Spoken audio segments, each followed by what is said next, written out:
Please meet Tremisha. Tremisha said... Many people are deeply worried by today's mass purge. Peter Marshall reports. If Strobe told Silayev lasted just 5 months, the second, Gaidar, only 7 months. Viktor Chernomyrdin, premier for more than 5 years and now running Russia's Kosovo talks, was a real survivor, because his successors, Kirienko and now Yevgeny Primakov, today's casualty, amassed a single year between them. They all lost their jobs, but this time, with crises all around, Mr. Yeltsin may lose everything, and in the process kill Russian democracy. Это самый серьезный удар по экономике и социальной сфере. Boris Yeltsin told the nation he was ditching Primakov because he hadn't resolved Russia's economic disaster and because he was too reliant on the IMF. Yeltsin didn't reveal what everybody else knows is the real reason. He's in panic and needs a fall guy because he's about to be impeached. If you judge him rational, you then say he's provoking a situation where he can declare a state of emergency. Panic? Well, perhaps, and sound observers fear this, he's not being rational. He's taking decisions which will provoke conflict with Parliament, which will provoke social instability, and will provoke even greater conflict between the regions and the centre. And it's here in the Russian regions outside Moscow that there's greatest cause for worry. The regions have nuclear weapons, so the risk is that with a very, very weak centre, Moscow being seen as very weak, Russia being seen as a very weak state, that the regions will in fact seize initiative and take the military and the weapons which are on their territory and claim control over them. This is a terrifying prospect.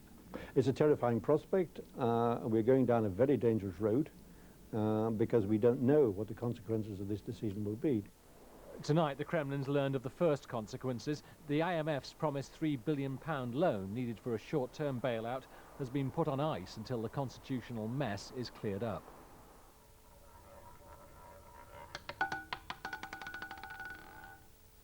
Boris Yeltsin's actions today suggest he's also gambling with peace over Kosovo.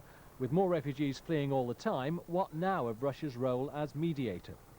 I think generally the impact on the Russian efforts to mediate the conflict is quite bad. On the one hand, it is very possible that Russia is going to be so weak over the next few months of domestic political instability that would not be able to play a strong role in whatever settlement is achieved. And it would also compromise itself as a credible third-party negotiator.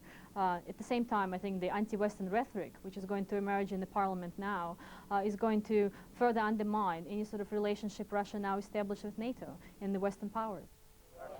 Indeed, his cozying up to Bill Clinton and the NATO allies has left Yeltsin in a corner.